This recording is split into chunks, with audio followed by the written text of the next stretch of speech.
All right, well, why don't we start, call the meeting to order. I think John is meant to join us, but until he does, we'll get going. Again, nice to see you all back in the fall. And the first thing is, I've got a copy of the minutes. If anyone needs them, they've been sent around. Do people need to see a copy? Could I have a motion to approve? My name is spelled incorrectly, but other than that, I'm okay with it. Oh, it is, you're right. Blame Jim Furlong on that, and my bad editing thing, so we'll correct that. No worries. Anyways, a motion to approve? So moved. And a vote? We are good, yeah, except for that name, we'll correct that. I'm not protesting. All good, thank you. And just sort of on my end, on the president's report, I wanted to first address the upcoming year. So in early December, the Board of Selectmen will meet to consider our roster and renominations. So I think that's a lot earlier than they've previously done it. I've always thought this is something that took place over the break, isn't it? No, I think it's, it's, our terms are all January 1 to December 31st, so they have to have done it before the end of the year. Actually, Yeah. no, they don't. Don't they? Yeah, I recall later. Trust me. I have a commission member whose term expired a year and a half ago. What is a general practice? But I think they do You're on do it. until It's very off. you're not. Okay, so Yeah. in practical matters. But they, Practically I think speaking, they have that's to what people I do do, run, right? people late run fall, beyond the end of Right. the term. historic. Well, they're on the ball this year, and they're asking for our renominations for an early December meeting, So so, maybe they've changed. yeah. So, so the thought is that you would all send to me, whether you're interested in re-upping. I would encourage you all to do so. And I would forward it on to them, and then the process, I guess, goes into a black box, and we'll see where they come out. I think the procedure last year didn't work out as we had normally seen it work out. More decisions seemed to happen at the selectman's office than had happened previously here in a little more open forum. So I don't quite know what'll happen this year, but I assume there'll be a rational result with all of you who want to continue. So we'll take it from there. But aren't people on different terms? No, there's nobody's one It's year. not, Oh, it's everybody's different. 1 year, and Oh, okay. So it's not technically evergreen. I mean, technically, your term ends unless they renominate you. John, you want to sit up here? You're welcome to. Don't have to either. Sorry to nab you. No, that's all right. Howdy, friends. How's everybody? Okay, let's close this up a touch. I know it's not the best thing for a procedure. Keep it open, right?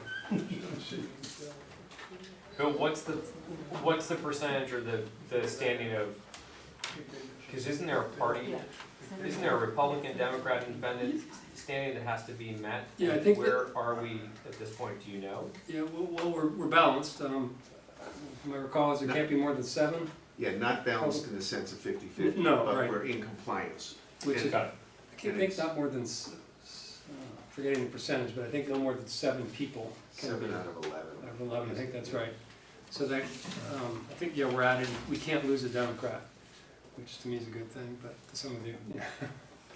So, yeah. Okay. So it all works as is. Okay, just curious where it stood. Yeah, we've been out of balance some other times, it's happened once or twice. We did do a readjustment a couple of years ago, because we've gotten a couple people out of balance without knowing it, actually. So it's important, it's a rule, requirement, so. Cool. So the other thing about that, we're just talking about renominations, and that you're all hitting the nomination process in early December. The other thing about that is, I'm not going to rant about this, but we need new officers. So I've been an interim, and that is not going to go on next year. Happily will stay on the commission, assuming my re-up is taken. But we need a chairman, we need a vice chairman, and we need a secretary. And I would love to have us have another shellfish commissioner. We've not had those filled for a bit of time.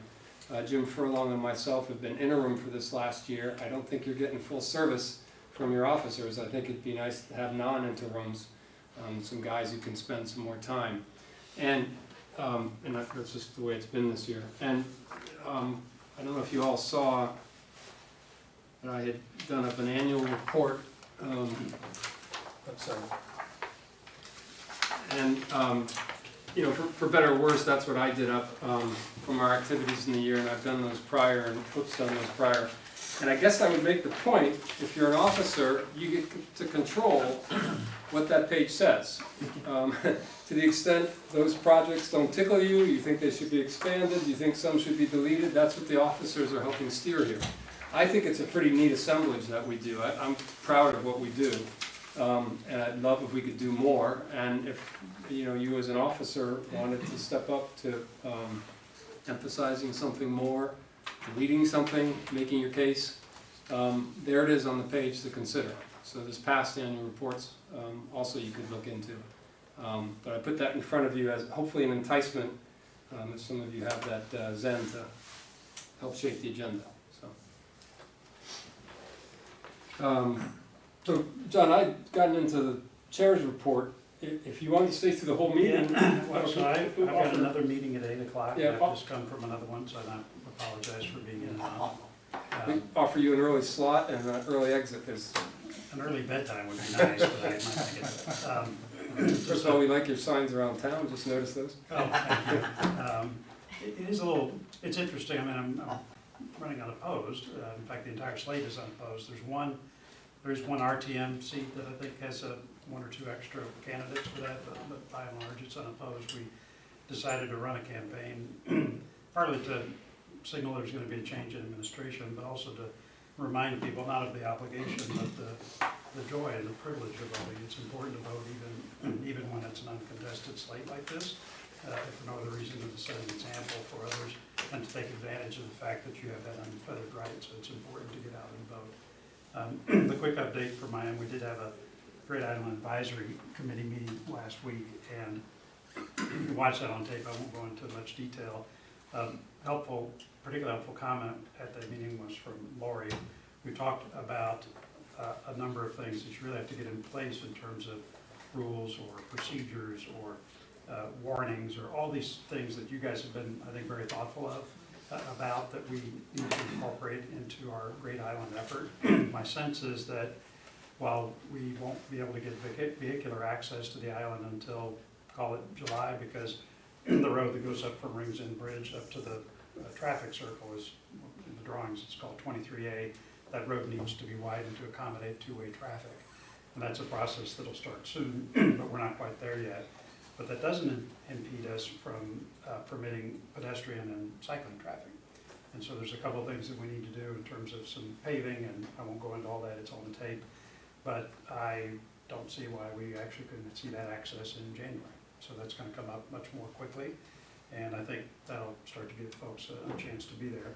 But importantly, we need to work through the list that Lori has provided, that her commission worked out, that will answer a lot of these questions and give us all collective comfort that that's been thoughtful, that people, when they get on the island, that they can expect that their access is safe, secure, and ordered. So we're gonna do that. I did want to, anybody have any questions about Great Island before I move on? I do. Please. Go. You can get access for us. We're all. I'm sorry, I thought everybody had been to do a tour. You guys No. have not? I can arrange that. Thank you. All right, I apologize. I thought everybody, you all had, some of you have, but I'm sure some have, but. I've been talked about, but nothing's happened. I did not know that. I will make sure that happens. Thanks. Well, and I'm going to be in a position to make sure that happens. For sure. Yeah, for sure. Now, there are the tours that are taking place this Saturday. That's kind of the public tour. But yeah, absolutely. If nothing else, I'll take you myself. All right. Okay. Thanks. What else? How would you like this commission to interact with the Great Island Commission on waterfront-related issues, and when? Soon. What's gonna happen after the election is I'll step down as chair of that committee. I'll be there for every meeting, but Monica's gonna take over and chair that committee, and that's, of course, her legacy, and I think it makes sense for her to do that.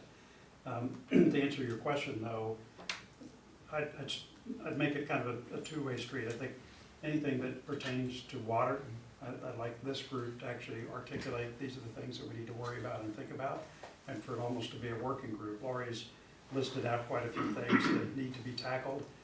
We don't have that expertise resident on the Great Island Committee, and so having you guys as an adjunct to actually sort through that, I think actually will be very helpful, particularly. Did we share that outline of at least some preliminary issues and thoughts? Yeah, yes, Okay. so I want to use that as a starting point. Then the second thing is for you, this group, to articulate back to the Great Island Committee, look, these are the things that you guys need to think about that maybe are not on that list. And that from there, there'd be essentially a division of responsibilities. You guys could go off and think through that section of issues, whether it's access related, rules about sort of available hours where you can do certain things, importantly, things you can't do, and then feed that back to the Great Island Committee. Laura, you've thought a lot about this. Any Yeah, I think comments? maybe we probably need a working group or committee to craft what at least be the original rules. And I think to have a member from this group on that would be really helpful. To things like, you know, we have the little beach, you know, is swimming gonna be allowed or not allowed? Yeah. You know, there's things like that, you know, is access from the water, tying up dinghies, kayaks, shell fishing. Those are some things I think right off the chute, we have to just basically say what's allowed And what's or not allowed, and have a rules document, so. Right. Are we already there in the sense of participation in that I've been too busy? I'm already ex officio, I think, on the commission. Mhm. So I haven't gone to any, but could I have a substitute go in my place? Absolutely. So that could be happening In right fact, now. you guys could name someone from this group or a pair of you, come to the next meeting, we'll put you on the agenda. And I think in short order, at the next meeting, we're gonna start to march through exactly what you articulated and add to it, given Yeah, the we got it uniqueness of Great done. Island. And, yeah, because some of the issues,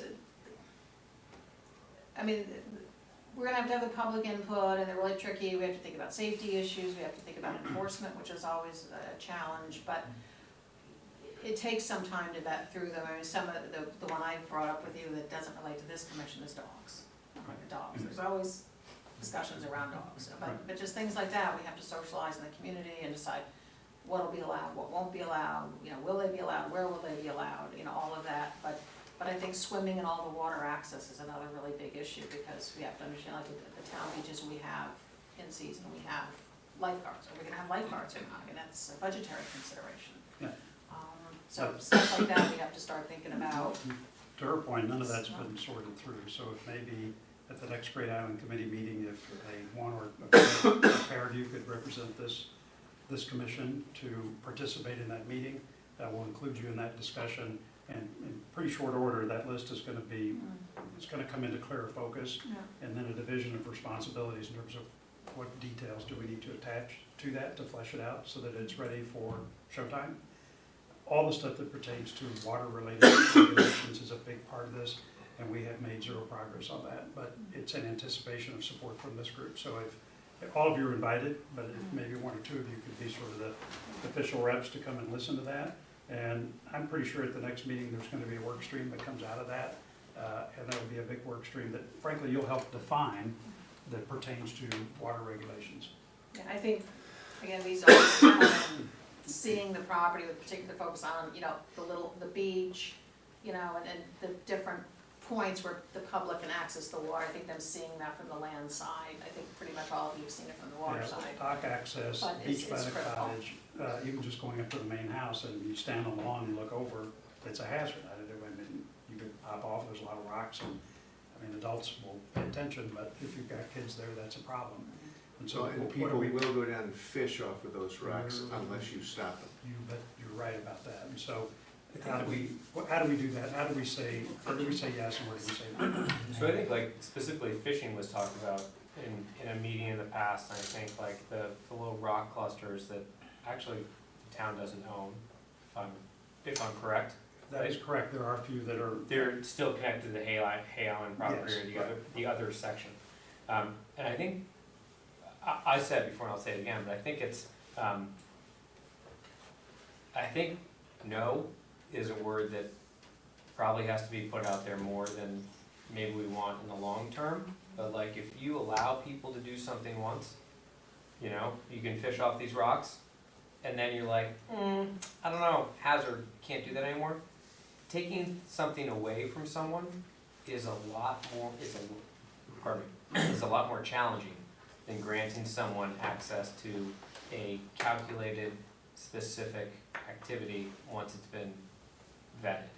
But if you say, sure, you can stand on those rocks and fish, and then a year later you say, no, you can't, it's Well, really especially ugly. if we decide after the fact that somebody got hurt while they were doing it. 100%. So I would start So- with a general view that says, take a list of all the activities, everything is no, right?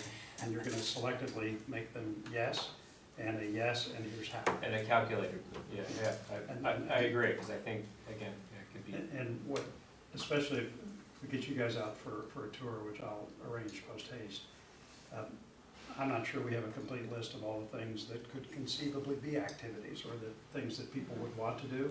And I think if you guys, particularly this group, gets out and sees it, okay, you'll have a better sense of some of this stuff. And so you'll help us get that complete list of things we need to start with, and then thoughtfully say yes to the things that you think we can do now. And then later on, when we're ready, some things that are a no now could be a yes later. totally agree, I think that's a smart approach, yeah. Okay. Other And great people are ideas? still gonna ignore the rules, but we have to have them in place as that starting line, and then the next Well, decision point will be, you know, what level of, you know, enforcement do we have? Well, we have to be thoughtful as a town, because nothing's airtight, but we have to be thoughtful about the rules and about our enforcement, so that, God forbid, there is a problem with our insurance carriers and all that, it passes the reasonable person test, that we really did all we could do to craft regulations, warn people about them, educate about them, and enforce them. And I think you said in a meeting or two before as well, like, the intent is not to stop residents from the enjoyment of the property, right? But like, and I don't mean to counteract what I say, but like, it's not to stop people from enjoying the property, but how do we enjoy it safely and in an environment that helps everyone, right? Yes, and here's how. Yeah. Right? Yeah. And is environmentally sensitive. 'cause we- And environmentally sensitive as well, of course. Like, we know there's an eagle's nest on the property, so, you know, we have to think about how do we, you know, and I know Ed's looking into what are the, There is an Eagle guy at the state of Connecticut. yeah, they're working with the eagle guy, but then how do we translate that into, do we need to keep people away? I mean, all that Is it stuff. fenced? The Is there eagle noise? is very sensitive to, I know that because he comes to my property too, and if I just like come outside and I'm hundreds of yards away, So it flies to your property? yeah, that's- and so as soon as I like open the door and start to walk outside, he flies away. Are there osprey on that property? I don't think so, no, just that eagle. There's one in Scotts Cove, On But a, not on on a, Great Island. not on Great Island. on a post or? Today. Okay. Today as we know it. Okay, nothing else on Great Island? Okay. Thank you. Briefly on the harbor master rules and regulations, so it absolutely can be done.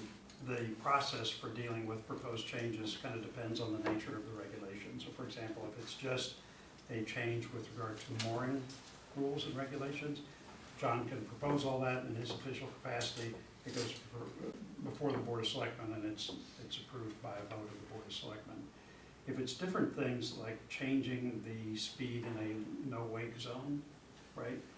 That's something that could be an ordinance that we have to vote to change, and that requires a slightly different process. And so, point being about all that is that what we just need to do is see exactly what you want to propose, and then we'll put in place a process that says, well, for these set of proposals, we'll go through this approval, for this one, we'll do this one, we'll do this.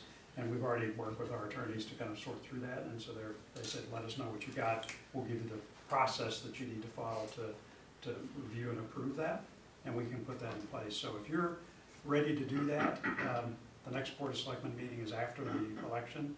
So if you're ready to do that, the minute you're ready to do that, I'll put you on the Board of Selectmen agenda, and let's get all of that reviewed. We'll have town council show up to listen to it, and then based on what's proposed, we'll put in place a process to get all that approved and implemented. No problem. The one thing that, when you come, though, that we ought to discuss is, I think, less the rules themselves. I think these are fairly clear. I've had a lot of conversations with John about them, but more about what sort of public process do you guys think we should follow? You're much more connected to the voting community, and you have a sense as to whether, and John certainly, you have a sense as to whether these regulations are gonna be particularly controversial, or if there's large numbers of folks who might say, well, yes, you can change that rule, but we may not like it. How do you want to pursue that? Do you wanna have a comment period? Do you wanna have a public hearing? Do you want, what are your people telling you? What do you think that the right answer is? So we'll wanna sort through that as well. And if there are rules that really the public will want to speak about, we should make sure they have an opportunity to do that. So I think we have a framework on both, if we segregate the different pieces, the mooring issue, the other issues that are kind of adjacent to, but not, so I think there's enough content now, and based on this dialogue, you've already briefed John, so I think we could get some guidance now in terms of which path to navigate toward. Yeah, honestly, what I would do is, even if it's still batter and not cake, right, hopefully, the way you want it baked, let's get it on the very next Board of Selectmen agenda to start that process. How does it work? Like, so for instance, we've met as a working group and with John, and we have actually marked up the current ordinances to include basically all of the changes. Okay. How does it work? But it's still, as you say, batter and not cake. And one of the things we were thinking of doing this meeting is walking through with the larger group, you know, just a summary of those changes so we can take everybody's temperature. Okay. But how does it work in terms of still, we'll come to, if we come to the Board of Selectmen without getting kind of the batter in the public record, in terms of marked up documents that are filed for people to look at, how does that work? Because at least in my mind personally, I would like to get input, but I'm a little bit leery of having people look at the batter and not the cake, even though once we give them a look at the cake, they can still comment and it can still be changed. Yeah, I think that's always going to be true. You're never really going to avoid that completely. I mean, even this meeting is being taped, and Yep. to the extent that you guys have a discussion about the matter, it's going to get out in public, and those who are focused on this particular topic, you are going to get a call if there's something they don't like. So in my view, I just sort of embrace that rather than trying to avoid it, simply because there's just not a good way, especially with the level of transparency that we have in our governmental processes here. So I'd recommend just kick the process off, even if it's not fully formed.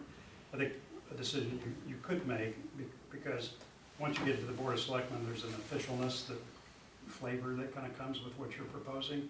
And so what you might do is leave the batter here, make sure you guys are fully comfortable with that, bring the cake to the Board of Selectmen and say, this is where we've come down, and we'd like you guys now to review that, approve the stuff that you can. If it's an ordinance change, we can send it to the RTM and set up a process for us to do that. And then at that meeting, we can also have a debate about what additional forums for public input would make sense. And does it make sense for us to get input from the town's legal counsel prior to doing that? Because there are, as we've gone through and thought about changing the ordinances, there are legal questions that we have. As an example, this could address 5 Mile River, which is part of the town of half of that is part of the town of Darien. It's not part of this commission's jurisdiction, nor is it part of John's jurisdiction as harbor master. terms of permitting now, and- yeah. And so we don't really know how we should be addressing that. So Here. that's an excellent point, and our town council, as well as other contacts they have that are more focused on this type of regulatory change, they are available to review that when you guys are ready.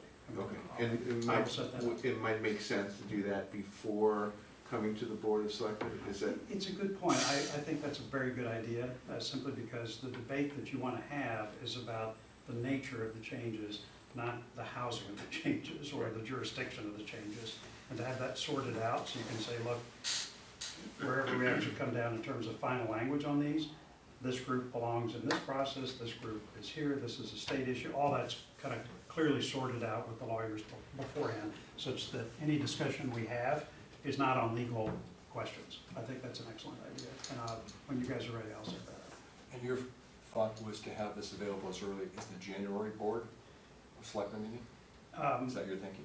So this is one of those things that I think, I speak for everybody, that you guys would like to have this in place for the spring voting season. Yeah. And so I will leave it to you in terms of that timing. I'm available when you're ready, and we'll do some stuff, as Flip suggests, behind the scenes to start to get the attorneys to review this, to clear all that stuff up. I think that's an excellent idea. But once that process is sorted, the minute you raise your hand and say, we're ready, done, you'll be on the next Board of Selectmen agenda. And the sequencing after that, in terms of, again, spring is the, let's just say, you want it in place by April 1. I picked the date, John. Sooner the That- better. Yeah, just Well, as a because practical there would be a matter, public education process. Well, I mean, April, you know, things are starting to kick into gear. I'm just thinking, when does the registration process start for the warrants? Oh, I mean, the permitting process starts again in January. That's where you renew your permit. Your registration is renewed anywhere from February through the end of April. But, I don't think you have to worry about registration in terms of, that's a state law as opposed to what we're discussing here. I mean, I require registration. But, yeah, I mean, the sooner the better. I'd like to have it, because it does come to, there's just some issues that I could clear up this year, and I'd like to do it sooner than later.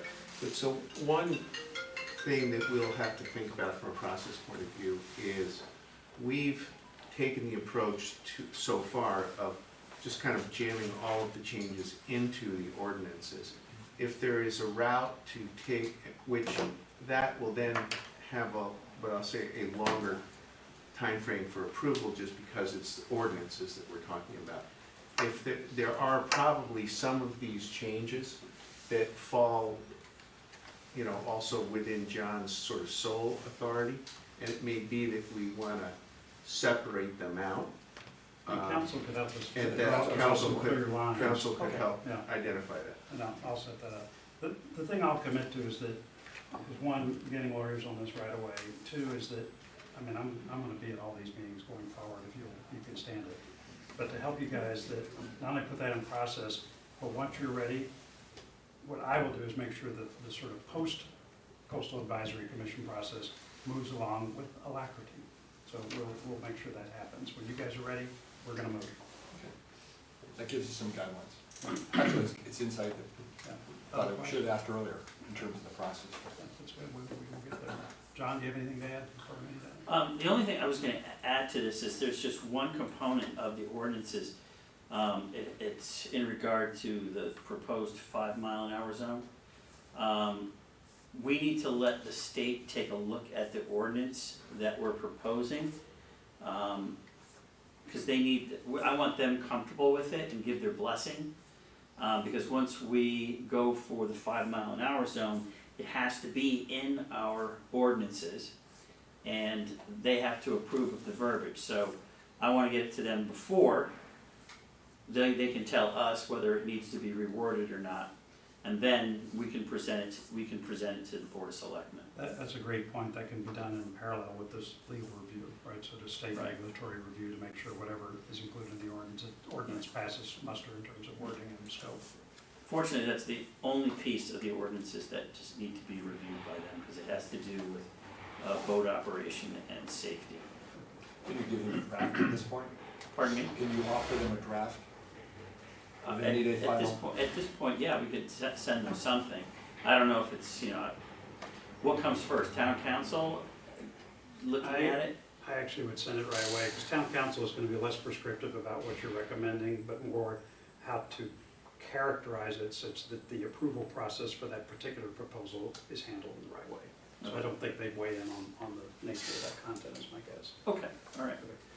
I appreciate everything this group does. I take it seriously. I will be at your meetings because I think you can play a great role, not just generally, but with the Great Island Committee as well. I hope somebody volunteers to step into these officer roles, because this is an important group, and I certainly take it seriously. I just want to thank you all for doing this. This is a coastal community. What you guys are doing is really important, so thank you. Thanks. Thank you, John. Thank you. All right, Julie, would you continue taking notes? How's your pen hand feel, and do a rough draft of the minutes? Sure. I've covered John's section, so I'll supply that start to the minutes, but I neglected to get somebody going. And just one more person left to say. 79's always going. Yeah, that's true, but to go through it again is painful. No. You're welcome just to get a rough draft to me and I'll clean it all up, if that's all right. Thank you. So I wanted actually to mention this when John was here, but he obviously had to run. That was really a helpful discussion. Continuing on with things I had to say. Lori and I you reached out to Dan Biggs, the engineer on the Pear Tree Point renovation project. The question was, do we need to reapply for an additional certificate of permission, I think it's called COP. Yeah, for the extra dredging material that would be part of the harbor channel. And he didn't know the answer to that, but he reached out to CT Deep and their answer was that we would, yeah. The dredging approval that we have for the Pear Tree project covers a wee bit of the territory that was tested in the, what would you call it, the Basin? No, when the service came out earlier this year and did the depth surveys. Oh, right. The channel. Right. Harbor channel survey. So the whole area they tested, a wee portion of that is already been approved to be dredged, but not the majority of it. So Dan came back and confirmed that. He sent a little map that sort of said, yeah, this is what's covered, but whatever. So then his next question, or what he wanted to find out, was whether CT Deep would prefer that the town come back and ask to amend the permit for the Pear Tree project or file a separate permit for the dredging, and CT Deep came back and said, no, that should just be handled on a separate permit application. So I've relayed that to John and Monica. That came on the heels of me relaying our concern that this happened, the application get going, because it's a 2-year process. I don't sense that, I haven't had a reply to any of those emails, so that frustrates me, and I was hoping to emphasize that point here, that not only do we need it to happen, but we need something fresh to happen, a new application, so. The application, at least historically, when the main channel was dredged, that was funded from a variety of different sources, including both the boat club, I guess, and the road and yacht club. So it's public-private, if you will, with some of the larger boats taking a share that was more appropriate for deep keel. No, not No, I think individuals, that no, the road and yacht club on behalf, I don't think any individuals, I thought there was sort of an individual reach out, we but can maybe go I'm back wrong. and look, I'm but not I guess my 100% sure. point is, in submitting an application for that, do you need the funding sources? Up front. And if you need the funding sources, we need a cost estimate. Yeah, I don't know, it was I about, don't believe so, only because we didn't have any approved funding for the Pear Tree project. The funding's not been approved by the town. And I think we talked about this last time, but it was a 2-year application potentially, right? Yep. And then if it's granted, it's a 5-year window. right, So it's potentially a 7-year opportunity to sort funding out, right? although it's a potential huge problem in 12 months, I mean, the way we're going, so it's a lot of unknowns. That doesn't change the, It doesn't change the fact it could be a minimum of 2 years, a maximum of 7 years. So I agree that it should happen sooner than later, but What was your reference to 12 months? What? No, just, I'm worried about where we are How next year, quickly the that's all. things have changed in the channel. Okay. Yeah, I just the think boating that's what your season. point, right? Yeah, Yeah. just. So I think the question should keep being put to the selectmen, are they starting this process up? We need a funding source, 16,000, we don't have command of those dollars, elsewise this would already be started. I think we notified them 4 or 5 months ago. So, Right after you did have the guys come through and do the yeah. depth survey. So, I don't know if you all get a chance to bend their ear, we need this to happen, I think. So, but the general strategy that it sounds like you're suggesting, is that the town act as the sponsor of the dredging project, at least in the initial period of time. And that once the application is approved, they would then go around and seek funding from Yeah, well, other that- sources. That could be, I'm not suggesting that, I'm just saying someone needs to engage the engineer, which costs $16,000 and takes an authorized signature.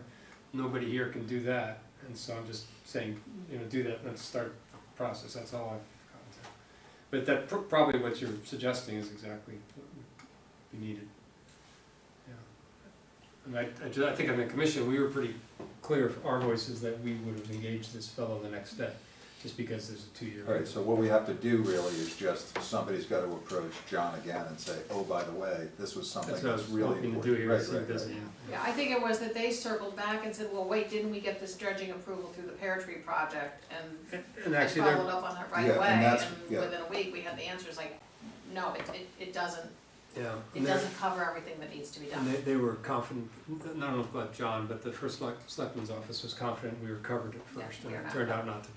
You're not covered, so, and that, you notified them of that, I assume. I did. Yeah, That's so the now point it's where I like- haven't, yeah, Okay, we need to restart our process. keep going, keep going. Wasn't there like a bump in the road with the dredging application due to docks? We cut a little corner off, yeah, Okay. little corner. Just so you know, I don't know if you can amend it or whatever needs to be done, but, the people on that corner, Yeah, they remedied the situation and got back into compliance, so I don't know if that'll help you in it, or help the COP in any way, being modified back to what it was. I'm surprised the state didn't let you guys know that. no, I'm aware of it, Okay. unless I think Dan would have let me know. Okay. Oh, thank you. This was also in the, Oh, yeah, I got this. Yeah, so moving on to another item, Yeah, oh, you got one, I got one.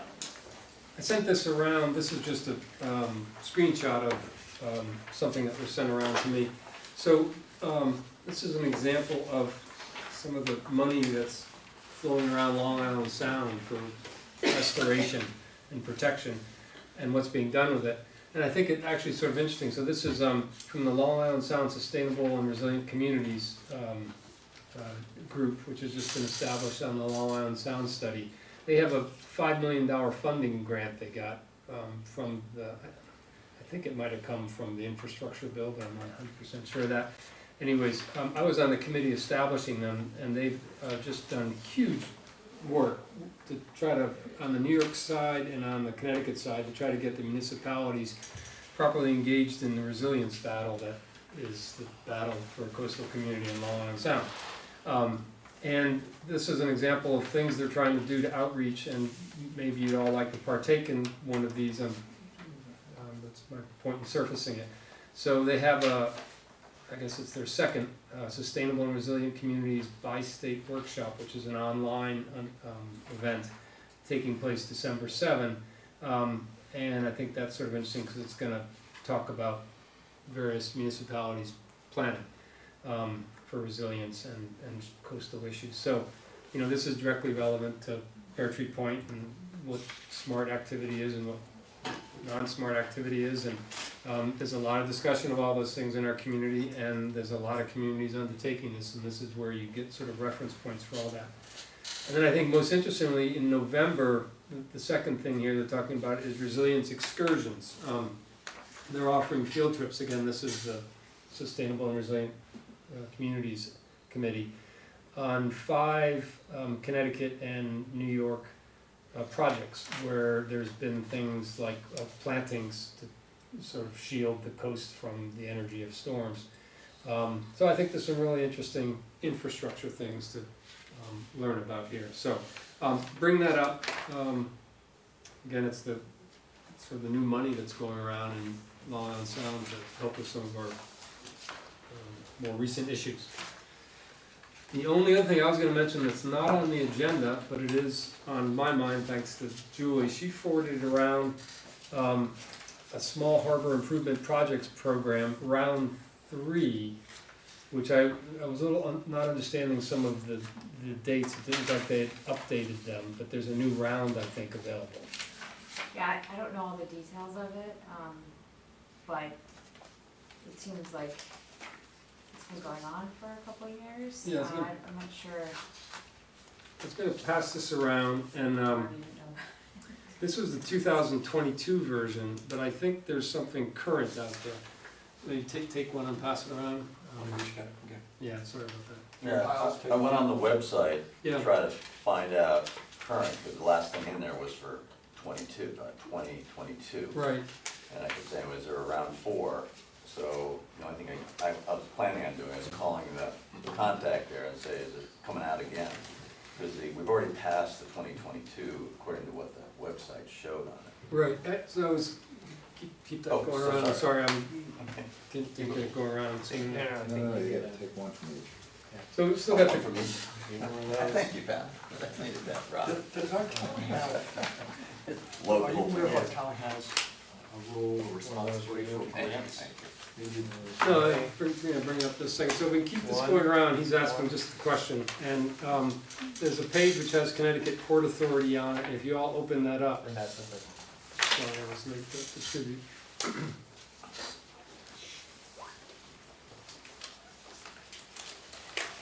What's the front of that look like?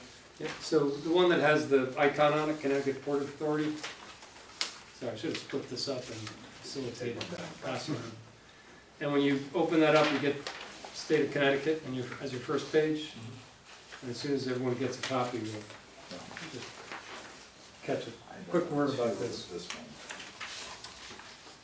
Is This is the single page, sorry about that. Made this difficult. This is intelligence, Catherine. Fail. So the page that has the icon on it, and then open it up to the first page, and there's a picture of Connecticut, and there's a picture of the awards that went out for this 2022 round.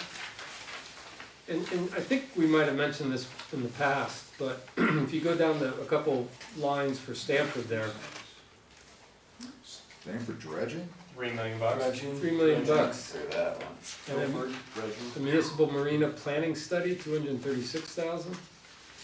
In the past, when we've looked at this, I don't know if when we've looked at the program like in the state chart, I mean, it is a port authority, Right. and Stamford is a commercial port, New Haven is a commercial port, Bridgeport's, Darien is not a commercial port.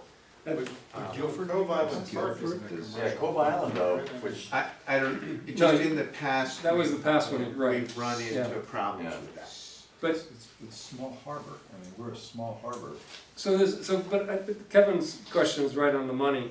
So back when I got my MBA, and then I remember in a couple of finance classes, they said, never let finance dictate your operations. But in nonprofit stuff, finance is great to dictate operations, where you can get the money, do something, right? There's a lot of, I've said this before, there's a lot of money swishing around Long Island Sound for a lot of things. This is, we're not sure of if there's a round 4 here, but this is real close to home. There's some large dollars afloat here. There's resilient monies available. There's pollution control stuff available. There's, looks like small harbor improvement stuff available. Yeah, I was how did tipped you off. find it? Yeah, I was at an event, and I was introduced to a guy who I think was in Stanford governance, and we started talking about water quality, and we were actually talking about the lighthouse being renovated off Stanford, and just he brought this up to me, and he said, "You guys really need to be looking at this. This is something that could apply to Darien." And I pushed him on. I said, "Well, Darien a lot of times doesn't get consideration because we're a wealthy community." He said it was underfunded or undersubscribed, and they don't consider the wealth of the town, and we should take a look at it. So. And then, for Kevin's point, I mean, if we wanted to take a focus on trying to get a grant, it's a pretty complicated affair. You probably got to get some co-funding from the town, stuff like that. But there's a lot of different projects that could be excited by monies available. And I think for next year, this is a time where that, you know, we're in the monies from the infrastructure fund are out there and people are trying to spend them. They've been funneled down from the federal government, they're now off the state. These people are trying to push those funds out the door, their jobs depend on it, they're not meant to let it sit, you know? So whether that's, you know, wise you know, allocations of money or not, that's how it works in the government. And it was just like a major centuries level funding bill that went through. Isn't grant writing like it's a thing for people? Like you can hire a consultant to? You can, but it can be very complicated on the governmental level. It can be very simple on like a foundation level. You know, less institution and more people, and there's lots of versions in between. I've done a lot of it, and it's amazing what you can shake loose, and it can drive things. Wondering if anyone in this room has in their mindset of someone who like has done any grant writing, who maybe there's someone in that person's group who has a small consulting firm and they're looking for PR, like, oh, you know, we were able to get Darien a grant for their dredging project or something like that. Well, the Sustainable and Resilient Communities Group, this other one I passed from, actually, I think it's happening this month, has a webinar or a program that you can enter into. They'll teach you how to write a grant and they'll help you how to write a grant. They're trying to get the communities and the individuals and the communities to know how to shake loose these funds, to get it all to flow, because that's one of the problems. People are a little daunted by the skills required in compliance procedures. But I think it'd be a worthwhile, again, it's going to take some of us to have the inclination, a worthwhile use of our time. No certain outcome, but it's a great field to play in. Does our town government have a grant writing? Don't know. But here's an example of how something could be done. We're in discussions again with my name is escaping me. The fellow we just talked to, who I've middle age memory. Of course, it's probably old age memory. So on the Norotan River, a watershed-based plan, we have a fellow in the past who, for $2,000 or $3,000, would write the grant application for us for a couple of different grants that are available. And these are grants for about $120,000, $150,000. And that $2,500, he would, it's sort of lost leader money. He doesn't really want to do $2,500 consulting assignment. That's sort of a waste of his time. But it could lead to a bigger assignment, because he would be the one get the assignments, and that can be an issue with the town and competitive bidding. But last time with Ed and Tile, we talked about a way that might work. And Ed had actually given, Public Works had given me $2,500 to hire this fellow. And that's when COVID hit and we had to collapse all that. But there's a way to do it. You can hire a consultant on the Comm or a small amount, write the application for you if it's in his field. So again, there's creative ways to attack this. I think also reaching out to Town of Stamford and talking to them and see what the process was and, what the potential issues are and who they used. Or we could call Joseph Salvador. He's the guy. Who I'll does? call him. There's a name here. I'm There's a guy. listening. Call him. So I think, Julie, thank you I'll for this, and whatever the date situation is, I think it Thanks for calling. illustrates really well, what's out there and ignites one's imagination. So that's it for me. John, did we exhaust your topics with the ordinances, or do you have other? No, I mean, nothing really of substance, just, the season's winding down, so people are taking their boats out of the water. I'm gonna get a jump this year on the wait list and start notifying people that have reached the top of the list that, they're eligible for a permit. I think one project we talked about was the area north of the boat club. when we're reaching out to Norotan Yacht Club to see if we can take a look at those derelict moorings that are up there and free up, get the old tackle out of there, get new tackle in there, and move some of the boats, or most of the boats that are back there, out into the main harbor. One little interesting story we had, we had a boat capsize in the harbor. We had a period of a few windy weekends. Unfortunately, the wind was all out of the north, so all the boats were fairly well protected, but we had one boat that capsized. Probably was just a failed bilge pump or something like that. But it capsized, it had a T-top, and the T-top got pounded into the mud, and it took 3 attempts to get it out of the harbor. It kept on breaking lines, and we had to, I had went over there initially, found it at low tide, and it was a low enough tide that I actually reached down and I could grab it, get a line around it, and I could not pull it up. And then when the yacht club came over with their derrick, it started snapping pieces of the T-top off. And I found a gentleman at the Darien Boat Club who was kind enough to provide his diving services, not once but twice. He dove down on it, put some lines around it, those lines snapped. And then the third time was a charm, was able to get it out, again with the assistance of the yacht club's mooring derrick. But could be said that T-tops make good anchors. In the mud. Was it just stuck in the mud? It was just the entire weight of the So the boat. boat It was flipped. very low. It was like one of the first boats right off the swim area on the South Beach, and it's very muddy there. And the boat had capsized probably at a higher tide, and then the entire weight of the boat came down on the T-top and just buried it into the mud. And it was amazing how the power of suction of mud. Were the snapping lines dangerous? Because I would think. I don't know. They used a couple of different lines. I mean, it wasn't cheap stuff, but they were finally able to get it. They actually had to go down there. He started cutting some of the material that held the fabric T-top on, which I think released some of the suction. But he had to get some heavier duty lines on it. I don't know if he brought a shovel or not. He said he was going to bring a shovel and try and start digging it out. But it was amazing how much effort it took to get it out. But it's out, which is good. John, the responsibility for, I guess, removal, I mean, just in the future, tell us about Well, what that is. Cito initially salvaged the boat. They righted it, pumped it out, and brought it to the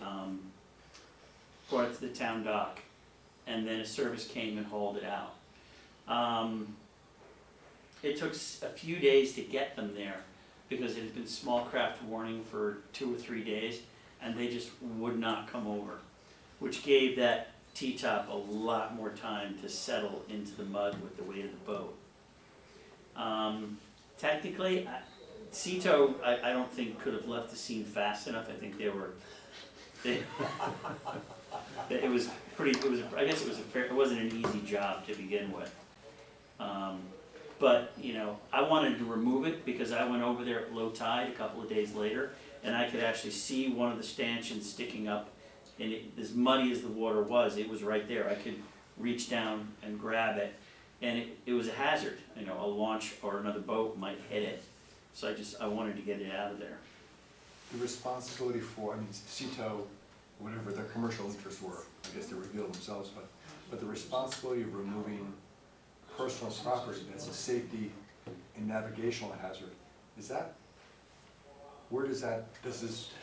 provision exist in our ordinance? I don't think that it does. I don't know. I just took it upon myself because I saw it as an issue, and I got it removed. I don't know that it's actually documented anywhere, but if it had been in 20 feet of water, it wouldn't have been an issue, but at low tide, when you walk out, you can actually walk out to the boat at low tide from the South Beach.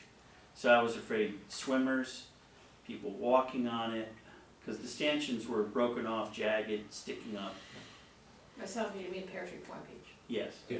what did I I say? think maybe When your you said the south, question you mean the is, south beach of the if someone's boat sinks and they abandon it and they don't do anything, who's gonna deal If with you it? take Is it it to the the broader town's tent, yeah. responsibility? Exactly. Um, Where does that lie? Well, abandoned boats, that's a state process. Okay, got it. But this really wasn't an abandoned boat, this was It was abandoned tackle. a or broken- however you describe it. broken It wasn't part of the really vessel. abandoned in the sense that the owner was identified and he was participative and I mean, it wasn't like a secret and he didn't walk away from it. Yeah, But it was, I think, between John and the waterfront team at Norotan, we viewed it as not that big a deal, yeah, other than it ended up snapping the aluminum tubing. yeah. But it was just kind of like a harbor hazard that collectively we wanted to get out of there. And it wasn't that the owner was trying to, No, he Sure, wasn't, his I mean, he was responsibilities. inquiring about it, but he had no means of getting it out there, so. and it wasn't something that CETO would do. Once they took the hull away, that they're not coming back and lifting up a T-top. Oh, so the hull was gone? Yeah, the T-top broke off, but it stayed I literally didn't almost get that cemented part to the either. bottom of the harbor. Yeah, so it was, if you imagine a boat flipping upside down, so you have the pipes hold the T-top upright normally, those, with the wave action, had snapped those off, so that you have those jagged I get it. pipes I sticking up. didn't realize it had, That was the separated. safety issue that Yeah. everyone was kind of focused on. so Cito took the boat away, Yeah. Right. minus the. And then we noticed that there was no T-top. And we're like, well, it's gotta be somewhere. Still there. Wow. Who says the job's not exciting? The good news is there didn't appear to be any oil, gasoline spillage. No, yeah. There's no sheen ever Great. we saw in the water, because it turned the boat like literally 180 degrees upside down. So the gas was floating at the bottom of the fuel tanks and not coming out the vents. Okay. Good job. Yeah, it was an adventure. That's really all I have. Quiet time of the year. Do we want to go on to some task updates? We covered a lot of the mooring policy, but do you have more to add? Sure, at the extent that the greater commission wants to get kind of a flyby on what we've been discussing. So we met, a subcommittee we met toward the end of September. We have a working draft, a draft that we've learned we could start to give to council now for some guidance in terms of how to navigate ordinance versus regulations and that kind of stuff. So we have a working draft. That draft has changes to, I'll just characterize it as follows. Some harbor definitions, some more specificity there. I think that reflects, not that long ago, you showed a physical, it was a wood rendition of the harbor, so it gave some definition to that. It spoke to changes in mooring tackle, speed limit, which was discussed earlier, so this is the broader document. Rafting limits recommendations and how many vessels you could raft together. I think the biggest area were rights and responsibilities of mooring holders is probably the biggest substantive change. And it included some content about how, in one case, Stanford has kind of codified their prioritization of assignment. Where does the prioritization of new moorings fit relative to existing mooring owners? So it had all those elements in there. If everyone feels strongly, I mean, I'll use the metaphor that was used earlier. Is it the batter or the cake? So we have content on the batter. You can get there two ways. You can get there for watching an hour and a half of spirited dialogue on Channel 79, or we have a copy of the version of the document as it exists today. But What's it the is dialogue on Channel 79? Pardon me? What is the dialogue on Channel The 79? word, that The word meeting itself. Subcommittee was recorded. As I've learned in this process, anytime, in this case, the subcommittee does meet, we need to formally alert the public. They assign, as they have done this evening, representative of Channel 79 to record the content. And so it's all there in great detail. Or we can give you, if you feel this is enough of an update conceptual. But I think what our next steps would be up to and leading a final, the subcommittee will meet again. We'll bake a final version of recommendations. That can then go, I think that my view is it should come back to this commission for awareness and insight. And then leading toward providing to the Board of Selectmen. Now, John, I guess you're free to go whatever path you want, since the mooring, the harbor master has state responsibilities. You can go whichever path you want On the tackle, on the tackle. yes.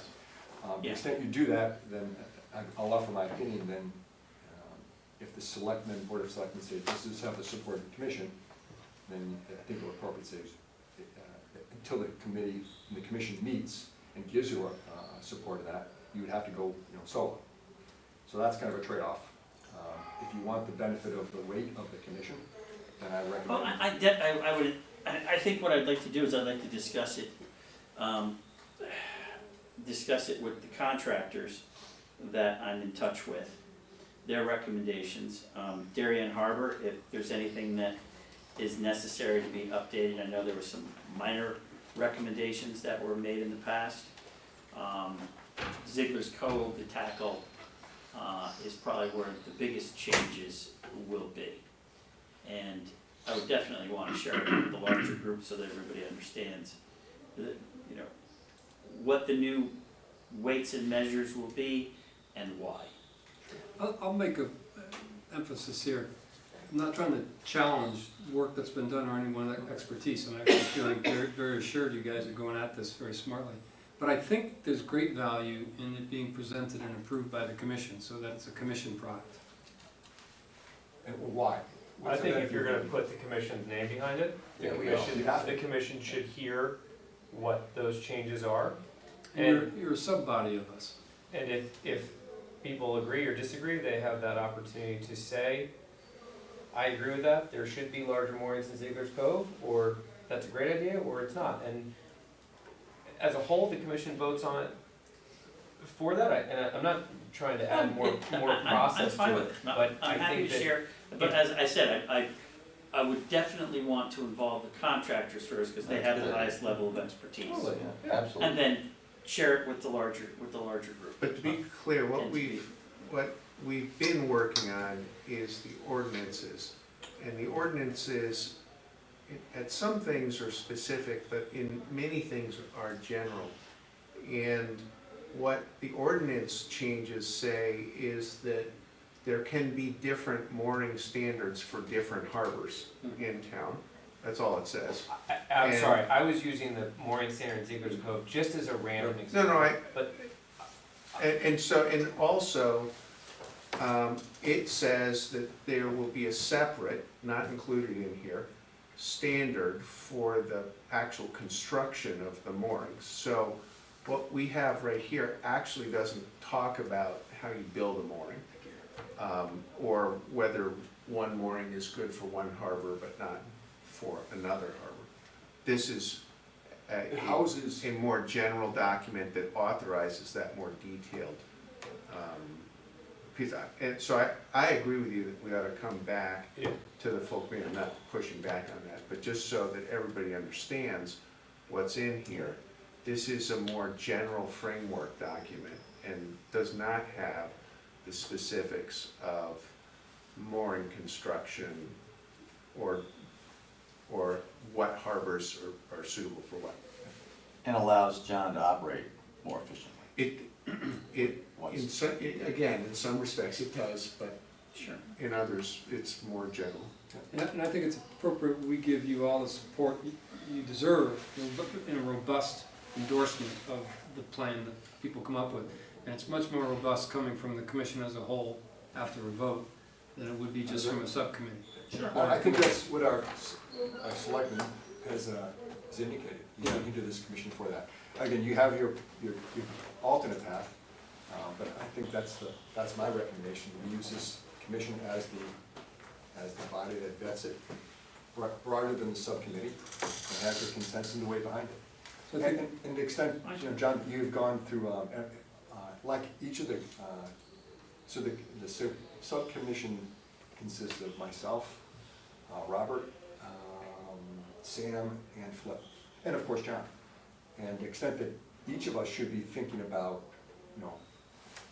content from affected parties like the contractors, just the smartest thing we could do, so we get something that makes sense. But I just wanna point out that the contractors are gonna have feedback on things like mooring Schedule. construction. Yeah. It's not in here. Yeah. They're not going to care where the speed zone is, it's Scotts Cove. They're not, most of the stuff in here, in fact, I can't really think of anything in here that when you go to the mooring guys at the Road Yacht Club, that they're gonna have a point of view on. They're gonna be like, yeah, that's fine.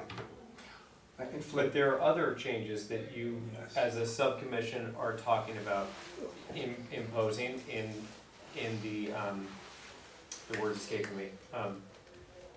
The ordinances? In the ordinances, sorry, thank you, that I think should be voiced to this commission, and you say, Yeah, totally. here's what it says, this is the new version, right?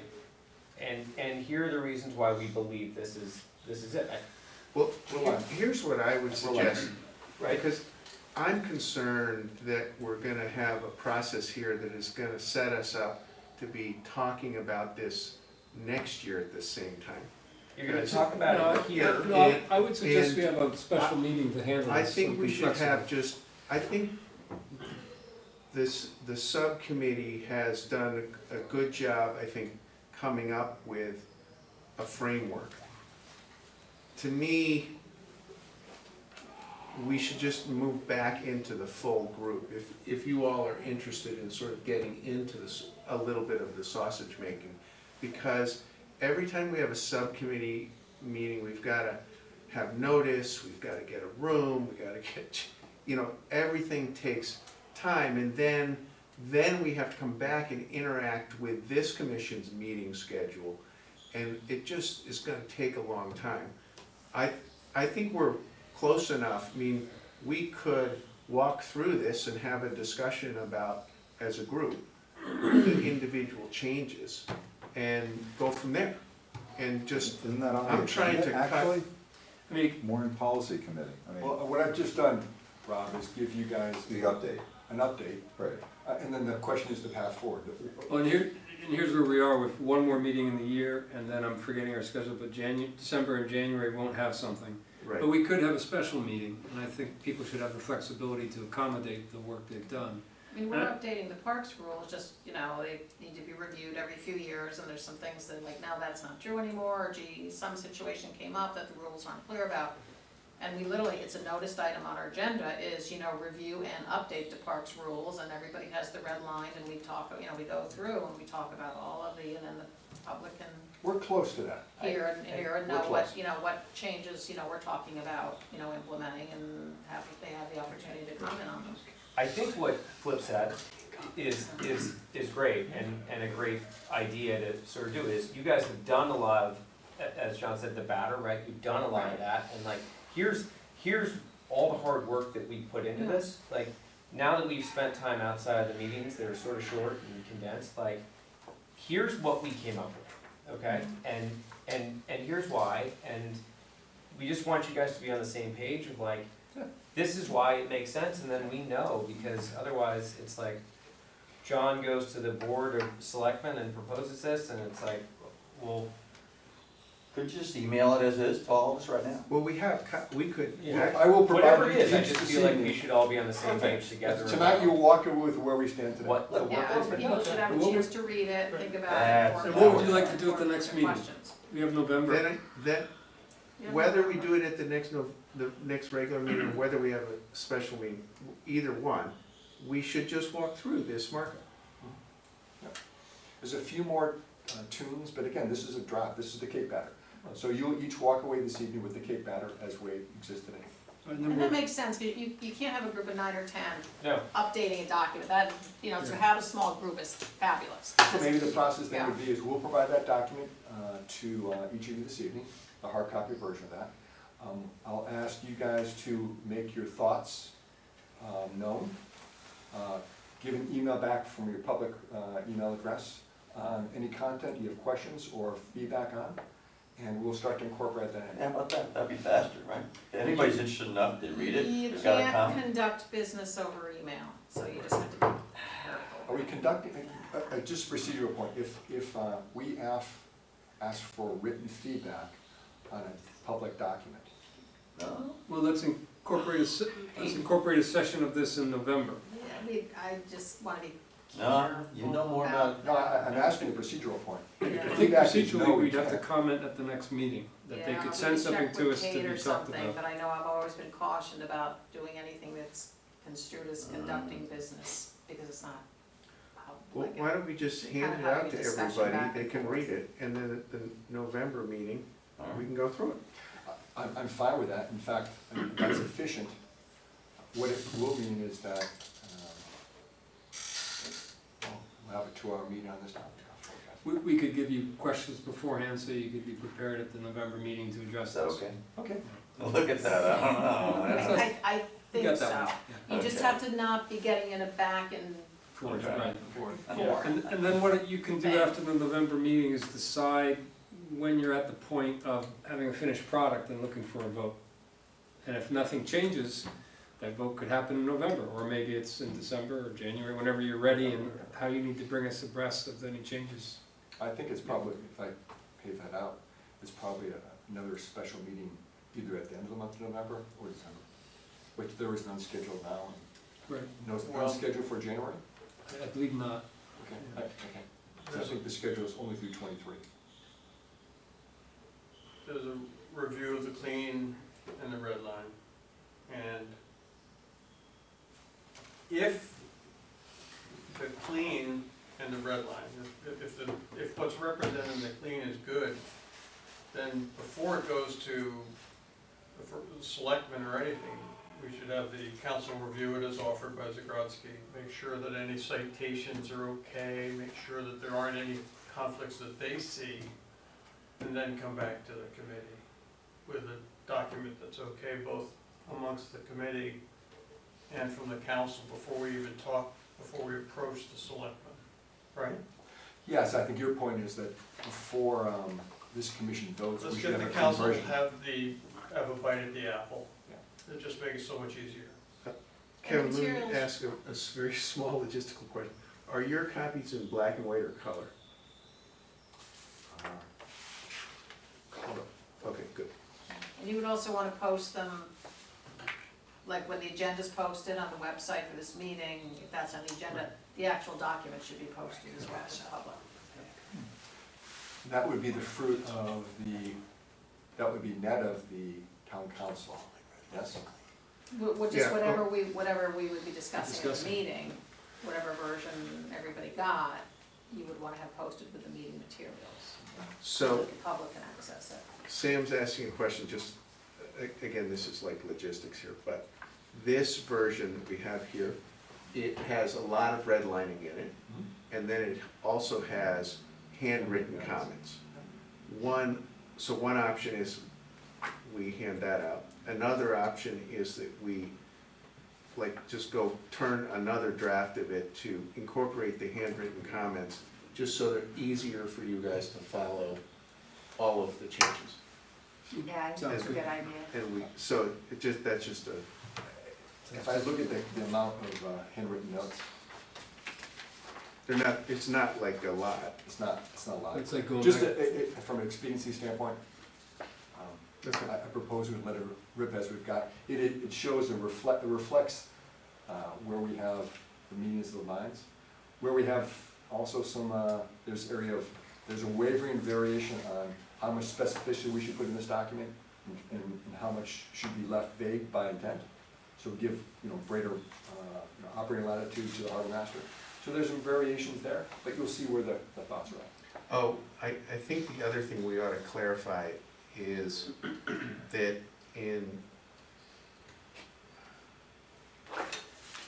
an effort to show the working group what Stanford had in their mooring regulations, you had pasted in a section from the Stanford regulations that we've incorporated some of it already into the markup.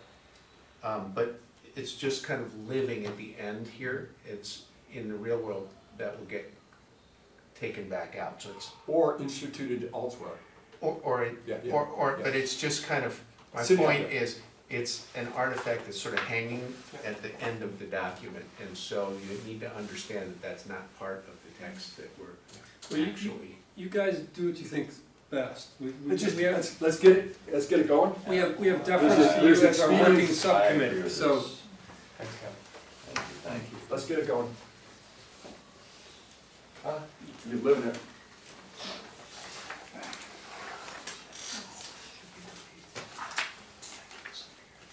So, nothing, we're not doing anything more with this tonight than you handing it out. Correct. Right, so it's quarter of. Yep.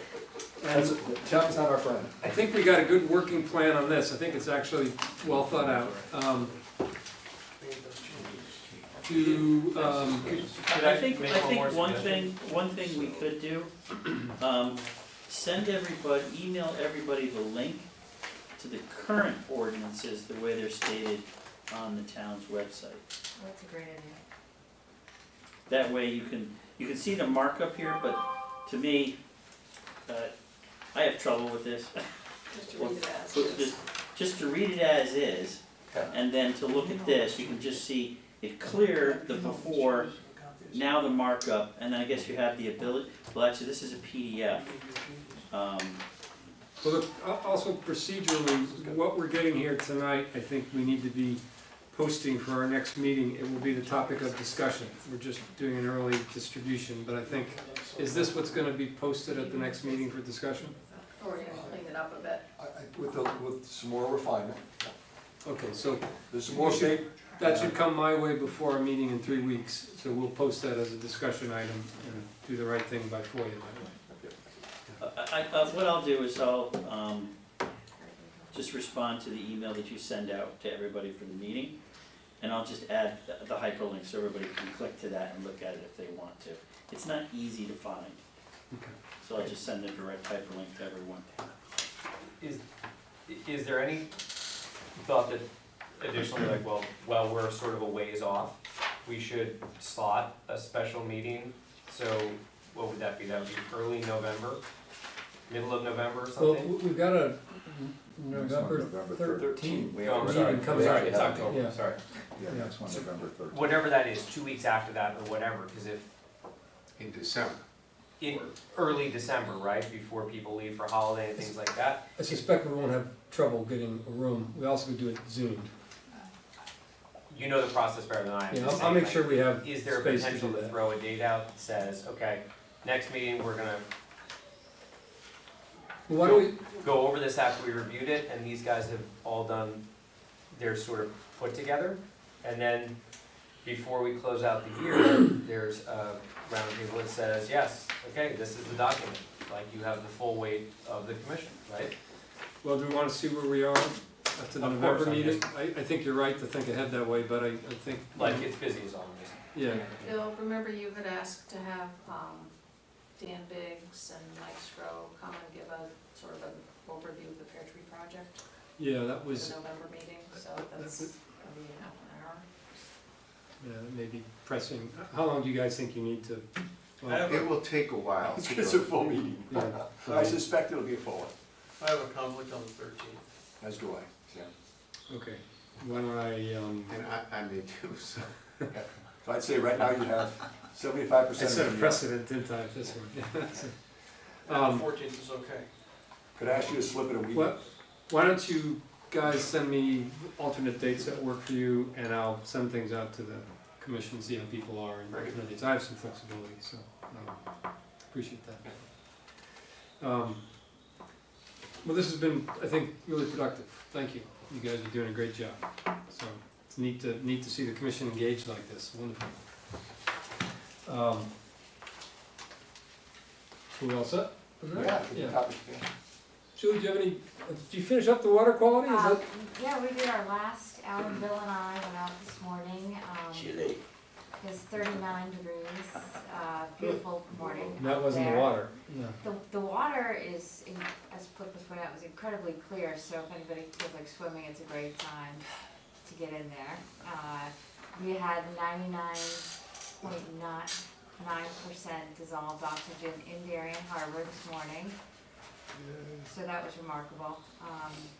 And just wrapping up all the data and getting it off to Safe Sound so that they can do their overview and see where we, take a look at it and see where we should stand for the whole season. But fantastic, that is our seventh season that Julie, you haven't spearheaded the other six, but you certainly carried this forward, and I think that was sort of hard. It was your first season, and you know, you worked out a crew that's come, and I think it's a great job, a really great job. Thank you, the crew was very She gets to lead it again enthusiastic, next year. and that's made it really easy for me, and I had a great time doing it. Has all of the rain that we've had resulted in much worse water quality in the back half of summer here? I don't have the answer for that right now, but we'll have to look at it. A lot of times we did the testing days after the rain, so a lot of times it's probably, the effect has been diminished by the time we got in there. I don't know, we'll see. Was it fun? Yeah, it was fun. Did you get to like calibrating? So anytime you go out in the boat's fun, you get out in the early morning water, but you have to do like an hour's work before and an hour's work after, which is not the most fun. It's very technical and detailed. That wasn't the most fun part for sure. Did you get your times down? Yeah.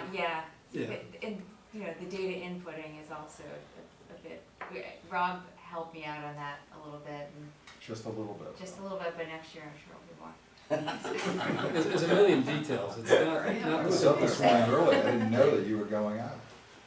We It took was the a whale 13-foot out, so boat. it Ah. didn't Nobody. have a lot of room for Very extra For a whale? crew members. There you go. It was, we sort of started off with a much more opulent boat, Sam's and Rob's, and Yeah. then we were like down and dirty. We're down to a dinghy. 13 feet. Did you have to start in Holly Pond? No white caps. Go over the bridge? I had to get over the dam to get it out, yeah. Well, good job. That's great. That's nice. So we're going into our 8th season, right? So we'll keep going. Yeah. Yeah, it's neat. I mean, I think that's we weren't in the initial pilot year. They had just 2 communities. I think it was do the pilot year. This was 7 years ago.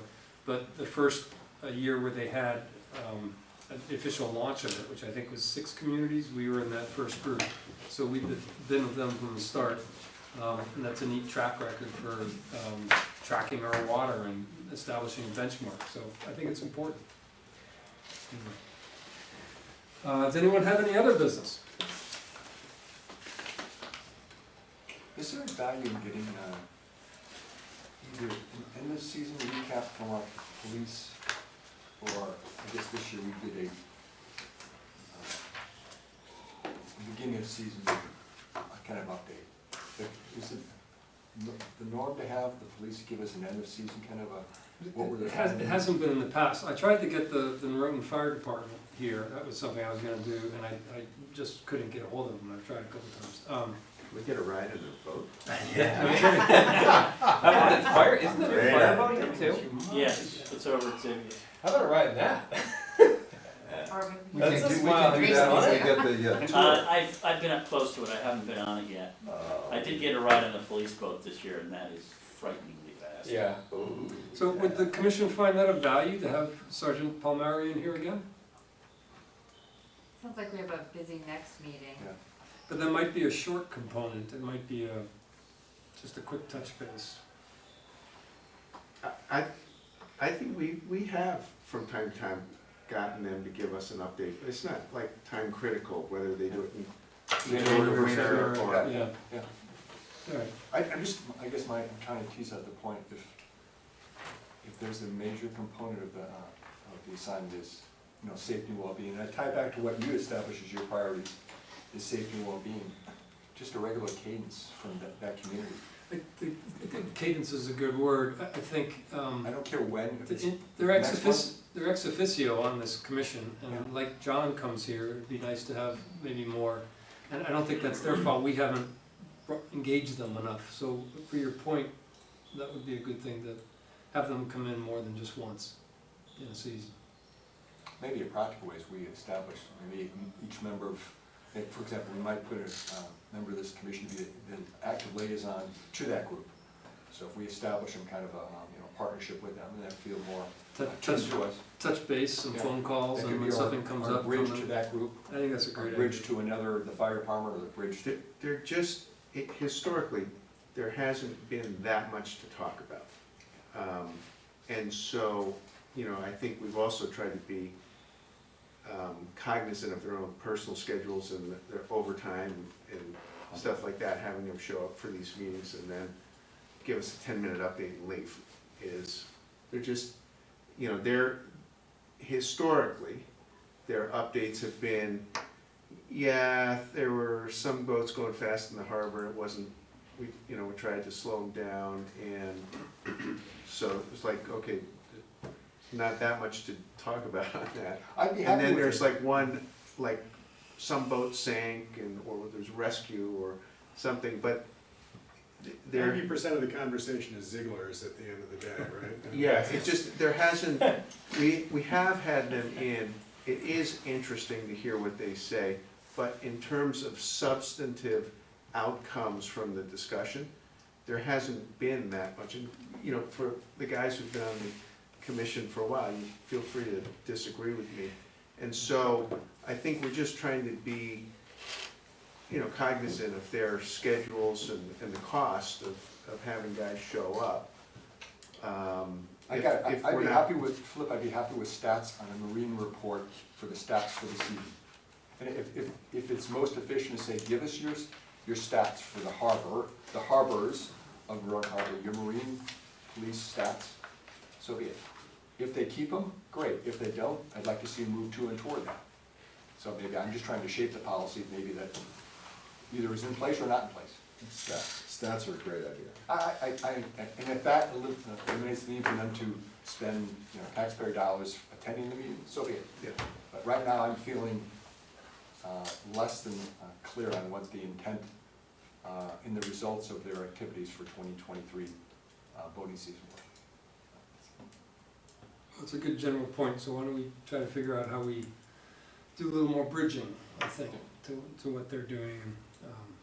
You know, we didn't have any party this year, but we've had some years, especially when Frank Kemp was on and he would loan his house as a place for barbecues. But that's a great place to get to know those guys better, ask all the officers over and, you know, learn a little more of what they're doing, get a little more color on it. But for your point, there's some more formal ways that might help too. Let's think about that, I think that's a good thing, thoughts. Anything else? This looks like a lot of work, so thank you guys for Yeah. putting all the time and energy and effort into it, so not, and sharing it with us so that we can be on board. Well, if everyone's in agreement, I will conclude our meeting and we'll look forward to November. Unanimous.